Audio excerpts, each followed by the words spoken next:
Hi everyone, நம்ம இம்யூனிட்டின்ற topic இப்போ தமிழில் பார்க்க போகிறோம். இம்யூனிட்டி ரெண்டாவது பிரியுது, innate immunity and acquired immunity. இந்த வீடியோவில் நம்ம இன்னேட் இம்யூனிட்டியை பற்றி பார்க்க போகிறோம். அதோட டைப்ஸ் பார்ப்போம், ஃபேக்டர் இன்ஃப்ளூயன்சிங் இன்னேட் இம்யூனிட்டி, அதோட mechanism. Definition: resistance exhibited by host against the foreign antigen including microorganism. ஒரு ஹாஸ்ட் ஒரு ரெசிஸ்டன்ஸ் உண்டாக்குது. எதை எதிர்த்துனா ஒரு ஃபாரின் ஆன்டிஜனோ இல்லாட்டினா ஒரு மைக்ரோ ஆர்கானிசம். ஒரு ஃபாரின் ஆன்டிஜன் எப்படி மைக்ரோ ஆர்கானிசமே இன்க்ளூட் பண்ணுது. அந்த ஃபாரின் ஆன்டிஜன்னா ஒரு மைக்ரோ ஆர்கானிசம் எதிர்த்து ஒரு ஹாஸ்ட் செல் ஒரு ரெசிஸ்டன்ட் ஏற்படுத்துறது பேர் தான் இம்யூனிட்டி. இப்போ ரோல் ஆஃப் இம்யூனிட்டி என்னன்னா, ப்ரிவென்ஷன் ஆஃப் இன்ஃபெக்ஷியஸ் டிசீஸ். ஒரு இன்ஃபெக்ஷியஸ் டிசீஸை ப்ரிவென்ட் பண்ணுறதுக்கு தான் இந்த இம்யூனிட்டியோட ரோல். இம்யூனிட்டி நான் சொன்ன மாதிரி தான் இன்னேட் இம்யூனிட்டி, அக்வயர்ட் இம்யூனிட்டி அப்படிது. இன்னேட் இம்யூனிட்டி அவங்க பிறந்ததுலேருந்தே வருது. ஒரு பிறந்தொட்டியே வர்றது தான் பிறந்ததுல இன்பானாவே அந்த இன்னேட் இம்யூனிட்டி இருக்கும். இதே அக்வயர்ட் இம்யூனிட்டினா அந்த பர்சன் டெவலப் ஆகும் போது அவங்களுக்கு ஒரு இம்யூனிட்டி டெவலப் ஆகும். அதுதான் அக்வயர்ட் இம்யூனிட்டி. இன்னேட் இம்யூனிட்டியை மூணாக பிரிக்கிறாங்க: species, radical and individual. Racial and individual. இது இங்கன்னா அக்வயர்ட் இம்யூனிட்டியை ஆக்டிவ் இம்யூனிட்டி அண்ட் பாசிவ் இம்யூனிட்டின்னு பிரிக்கிறாங்க. இங்கே ரேடிக்கல் இல்லை, ரேஷியல். இந்த வீடியோவில் நம்ம இன்னேட் இம்யூனிட்டியை பற்றி பார்க்க போகிறோம். இன்னேட் இம்யூனிட்டியில் ஸ்பீஷீஸ், ரேஷியல் அண்ட் இண்டிவிஜுவல். இப்போ அதோட டைப்ஸ் இப்போ பார்த்தது species immunity. Resistance showed by all member of a species for a pathogen. ஒரு ரெசிஸ்டன்ட் ஷோ பண்ண ஒரு பேத்தோஜனை எதிர்த்து அதோட species, all member of the species ஒரு ரெசிஸ்டன்ஸ் ஷோ பண்ணுறது பேர் தான் ஸ்பீசிஸ் இம்யூனிட்டி. இப்போ பேசிலஸ் ஆந்த்ரசிஸ் எடுத்துக்கிட்டிங்கன்னா அது ஹியூமனை அஃபெக்ட் பண்ணும். ஆனால் சிக்கனை அஃபெக்ட் பண்ணாது.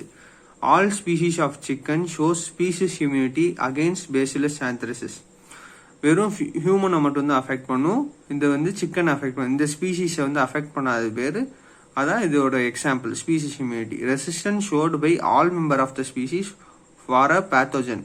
இந்த பேத்தோஜனை எதிர்த்து இந்த சிக்கன் ஒரு ரெசிஸ்டன்ஸ் கொடுக்கறனால இதோட all members of the chicken ஃபேமிலிக்கு இந்த பேத்தோஜன் எந்த இதுவும் பண்ணாது. ஏன்னா இது ரெசிஸ்டண்டா இருக்கு. மெக்கானிசம்: இதோட மெக்கானிசம் என்னன்னா, difference in physiological and biochemical composition.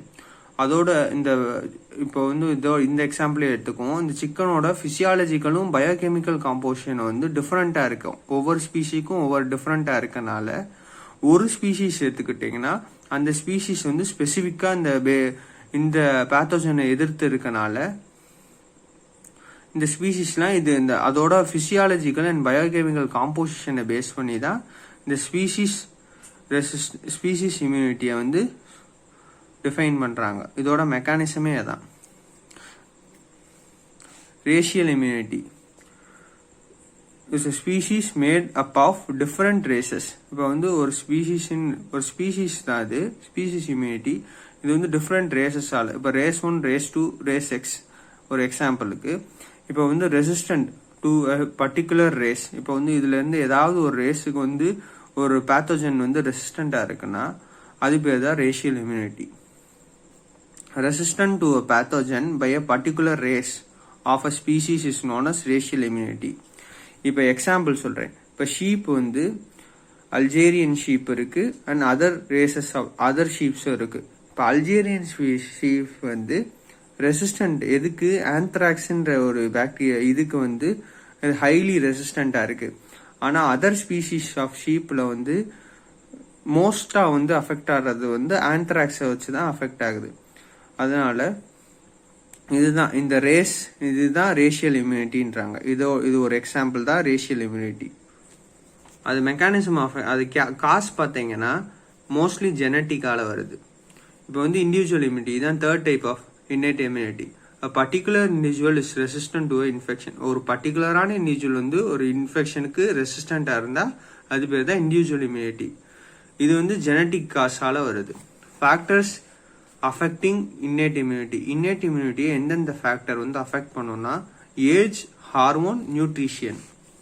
இப்போ ஏஜ் எடுத்துக்கிட்டோம்னா சின்ன பிள்ளைங்களுக்கு வந்து அதிகமாக இம்யூனிட்டி இருக்காது, ஆனால் பெரியவங்களுக்கு வந்து அதிகமாக இம்யூனிட்டி இருக்கும். In infant or foetus they have immature immunity. ஆனால் இதே ஓல்டு ஏஜில் பார்த்தீங்கன்னா அவங்களுக்கு மெச்சோர்டு இம்யூனிட்டி இருக்கும். இதுலேருந்து என்ன சொல்கிறாங்கன்னா ஏஜ் இன்க்ரீஸ் ஆகும் போது இம்யூனிட்டியும் மெச்சோர்ட் ஆகும். அதனால டிக்ரீஸ் அவங்களுக்கு வந்து susceptibility of action of infection, ஒரு இன்ஃபெக்ஷன் வர்றதுக்கான வாய்ப்பு வந்து ரொம்ப கம்மியாக இருக்குது. இப்போ ஏஜ் இப்போ வந்து மெச்சோர்டு இம்யூனிட்டி இருக்கும். ஏஜ் கொஞ்சம் அதிகமாக இருந்துச்சுன்னா ஒரு 30 to 20 அந்த மாதிரி ஏஜில் இருக்கும்போது அவங்களுக்கு மெச்சோர்டு இம்யூனிட்டி இருக்கும். ஏஜ் இன்க்ரீஸ் ஆக அவங்களுக்கு வந்து இன்ஃபெக்ஷனோட சான்ஸ் வந்து கம்மியாக இருக்கும். இப்போ எக்ஸாம்பிள் வந்து chickenpox and poliomyelitis. It is severe in adults due to active immune response. இப்போ வந்து இம்யூன் ரெஸ்பான்ஸ் அதிகமாக இருக்கனால இங்கே வந்து இந்த சிக்கன் பாக்ஸும் போலியோமெலிட்டிஸும் வந்து அவங்களுக்கு சிவியராக இருக்குது. அது இன்க்ரீஸ் இன் டிஷ்யூ டேமேஜ், இதுதான் exception. And increase in tissue damage. இப்போ ஹார்மோன்ஸ் எடுத்துக்கிட்டோம்னா condition such as adrenal dysfunction, diabetes mellitus and hypothyroidism. இந்த மாதிரி பேஷண்ட்டுக்கெல்லாம் ஃபேக்டர் வந்து இந்த ஹார்மோனுன்றத ஃபேக்டர் வந்து இன்னேட் இம்யூனிட்டி அஃபெக்ட் பண்ணும். எந்தெந்த பேஷண்ட்லனா அட்ரினல் டிஸ்ஃபங்க்ஷன் பேஷண்ட்டுக்கு, டயபெட்டிஸ் மெல்டஸுக்கு, ஹைப்போதைராய்டிசம். இங்கே வந்து அவங்களுக்கு வந்து அதிக சான்ஸ் இருக்குது இன்ஃபெக்ஷன் வர. இப்போ இன்டேக் ஆஃப் கார்டிகோஸ்டீராய்டு, இந்த கார்டிகோஸ்டீராய்டு அதிகமாக எடுத்துக்கிறவங்களுக்கு வந்து அவங்களுக்கு எந்த ப்ராப்பர்ட்டி இருக்குன்னா anti inflammatory property, anti phagocytic property. அதனால இந்த ரெண்டு ப்ராப்பர்ட்டி இல்லாதனால அவங்க ஆன்டிபாடி ஃபார்மேஷன் வந்து கம்மியாக இருக்கும். அதனால அவங்களுக்கு ஹாஸ்ட்டுக்கு வந்து ஒரு ரெசிஸ்டன்ஸ் ஒழுங்காகவே கொடுக்க முடியாது. இதே பிரெக்னன்சியில் பார்த்தீங்கன்னா இன்க்ரீஸ் இன் ஸ்டீராய்டு லெவல். பிரெக்னன்சியில் ஸ்டீராய்டு லெவல் ரொம்ப அதிகமாக இருக்கும். அதனால அவங்களுக்கு அதிக சசப்டபிலிட்டி ஆஃப் இன்ஃபெக்ஷன் இருக்கும். ஏன்னா ஸ்டீராய்டு அதிகமாக இருந்தால் அவங்களுக்கு ஆன்டிபாடி ஃபார்மேஷன் கம்மியாக நடக்கும். And this increases the susceptibility of infection. இப்போ நியூட்ரிஷியன் எடுத்துக்கிட்டோம்னா malnutrition increases the susceptibility of bacterial infection. இப்போ நியூட்ரிஷனில் வந்து இப்போ ஒழுங்கான சாப்பாடு சாப்பிட்றவங்களாம் மால் நியூட்ரிஷன், அவங்களுக்கு வந்து அதிகமாக பாக்டீரியல் இன்ஃபெக்ஷன் வரும். எதனாலனா reduced humoral and cell mediated immunity. இப்போ mechanism of action of innate immunity பார்க்க போகிறோம். Epithelial surface, antibacterial substance, cellular factor, inflammation, fever. இப்போ எபிதீலியல் சர்ஃபேஸ் பார்த்தா produce innate immunity. Epithelial surface வந்து skin, respiratory tract, GIT, conjunctiva, genito urinary tract. இந்த ஒவ்வொரு இதையும் பற்றி நம்ம டீட்டெயிலாக பார்க்க போகிறோம். ஸ்கின்னில் ஆக்டஸ் மெக்கானிக்கல் பேரியர், இது ஒரு மெக்கானிக்கல் பேரியராக வந்து ஆக்ட் ஆகும் ஸ்கின்னு. Certain bactericidal secretion secreted by skin or, சில பாக்டீரிசைடல் செக்ரீஷன் ஒரு ஸ்கின்னிலேருந்து என்னென்ன செக்ரீட் பண்ணுன்னா ஸ்வெட்டிலேருந்து சால்ட்டு வரும்.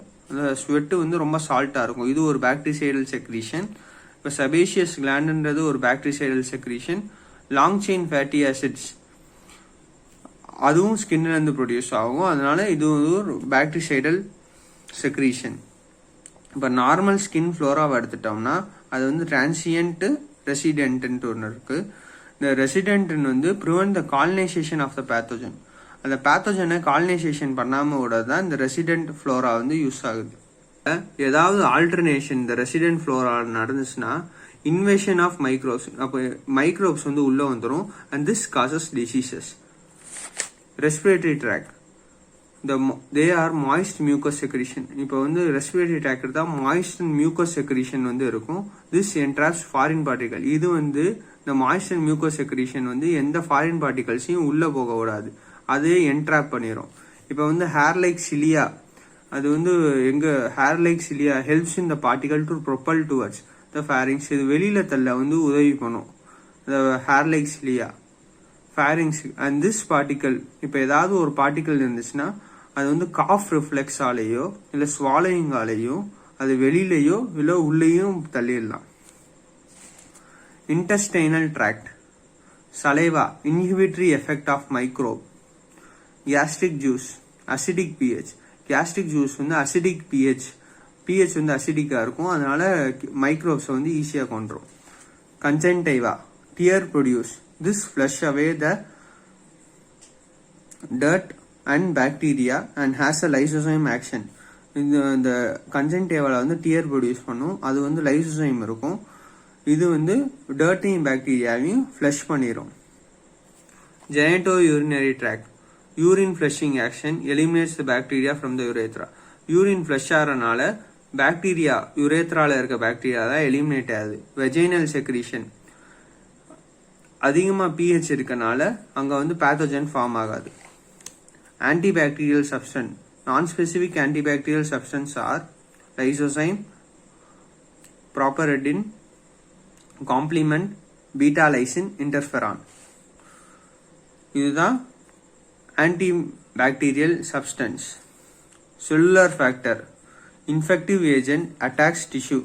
இப்போ வந்து ஒரு இன்ஃபெக்டிவ் ஏஜென்ட் வந்து ஒரு டிஷ்யூ அட்டாக் பண்ணுச்சுன்னா that is exudative inflammatory reaction in tissue. இதனால ஒரு டிஷ்யூ ரெஸ்பான்ஸ் அது வந்து ஃபேகோசைட்டையும் ஃபைபரின் ஃபார்மேஷனையும் உண்டாக்கும். இப்போ ஃபைபரின் வந்து ரிமூவ்ஸ் தான், அந்த ஆர்கானிசமாக ரிமூவ் பண்ணுறதுக்கு இந்த ஃபைபரின் யூஸ் ஆகும். இப்போ ஃபேகோசைட்ஸை பற்றி பார்க்கலாம். ஃபேகோசைட் வந்து 2 டைப், மைக்ரோஃபேஜ், மேக்ரோஃபேஜ். இப்போ ஃபேகோசைட்டிக் ஆக்ஷன், அதோட 4 ஸ்டெப் இருக்கு. First one chemotaxis, second one attachment, third one injection, fourth one intracellular killing. முதல் வந்து கீமோடாக்சிஸ்னா ஒரு பாக்டீரியா வந்து இது ப்ரொடியூஸ் பண்ணும், கீமோடாக்சிக் சப்ஸ்டன்ஸ் ப்ரொடியூஸ் பண்ணும். அதனால இந்த ஃபேகோசைட்டிக் மெம்பரேன் என்ன பண்ணும், அந்த சப்ஸ்டன்ஸை நோக்கி போகும். அங்கே போய் அந்த பாக்டீரியாவை வந்து அதான் இந்த phagocytic substance, the phagocytes along with the chemotoxic substance called chemotaxis. The movement of phagocyte along with the chemotoxic substance is known as அந்த பாக்டீரியாவை பிடிக்கிறதுக்காண்டி இந்த ஃபேகோசைட்டும் சேர்ந்து அந்த பாக்டீரியா அந்த கீமோடாக்சிக் சப்ஸ்டன்ஸோட சேர்ந்து போறனால அந்த பாக்டீரியாவை பக்கத்துக்குள்ள போறது பேர் தான் கீமோடாக்சிஸ். அங்க போய் பாக்டீரியாவை வந்து அட்டாச் பண்ணும். இந்த பாக்டீரியா இங்க அட்டாச் ஆகுதா, அந்த அட்டாச்மெண்ட் பேர் தான் இங்க இந்த செகண்ட் ஸ்டெப் அட்டாச்மெண்ட். அதுக்கப்புறம் வந்து அதை என்கல்ஃப் பண்ணிடும், அது பேர் தான் இன்ஜெக்ஷன். அது உள்ள கொண்டு போயிடும்.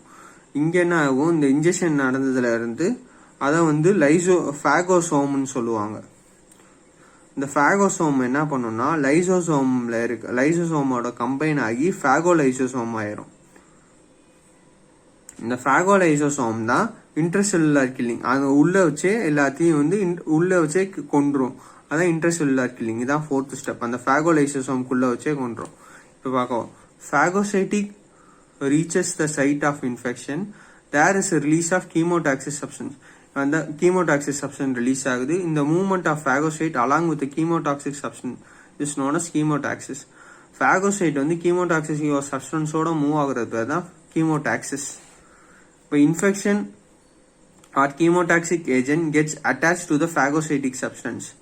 இப்போ வந்து இன்ஃபெக்ஷன் வந்து அந்த phagocytic substance ஓட அட்டாச் ஆயிடுது. அடுத்து bacteria is ingested and engulf and phagocytic with formation of vacuole.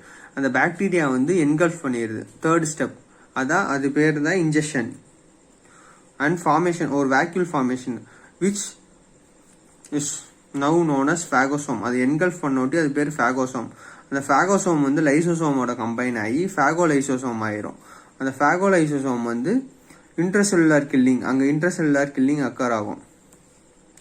ஆனால் இங்கே மைக்கோபாக்டீரியம் டியூபர்குலோசிஸும் இதான் ஒரு எக்ஸெப்ஷன். மைக்கோபாக்டீரியம் டியூபர்குலோசிஸும் மைக்கோபாக்டீரியம் பிளேல வந்து இந்த ஃபேகோலைசோசோம் வந்து ரெசிஸ்ட் பண்ணிடலாம். இந்த ஃபேகோலைசோசோம் வந்து கில் பண்ணாமல் அங்கே வந்து மல்டிப்ளிகேஷன் நடக்கும். இப்போ 4வது வந்து இன்ஃப்ளமேஷன். அங்கே வந்து வாசோடைலேஷன் அதிகமாக இருக்கும். இன்க்ரீஸ் இன் செல்லுலர் இன்ஃபில்ட்ரேஷன் அதிகமாக இருக்கும். இன்க்ரீஸ் இன் வாஸ்குலர் பெர்மியபிலிட்டியும் அங்கே அதிகமாக இருக்கும். ஃபீவர் வந்து இது வந்து சாதாரண ஒரு இன்ஃபெக்ஷன் வந்தோட்டி ஒரு பாடி டெம்பரேச்சர் இன்க்ரீஸ் ஆகும். இந்த இன்க்ரீஸ் இன் பாடி டெம்பரேச்சர் தான் ஒரு நேச்சுரல் டிஃபென்ஸ் மெக்கானிசம் ஃபார் பாடிக்கு வந்து ஆக்ட் ஆகுது. இதான் இன்னேட் இம்யூனிட்டி. அடுத்த வீடியோவில் நம்ம அக்வயர்ட் இம்யூனிட்டியை பற்றி பார்ப்போம். Thank you for more videos. உங்களுக்கு இந்த மாதிரி நிறைய வீடியோஸ் வேணும்னா லைக் பண்ணுங்கள், ஷேர் பண்ணுங்கள், சப்ஸ்கிரைப் பண்ணுங்கள், கமெண்ட் பண்ணுங்கள் உங்களுக்கு ஏதாவது வீடியோ வேணும்னா. தேங்க்யூ.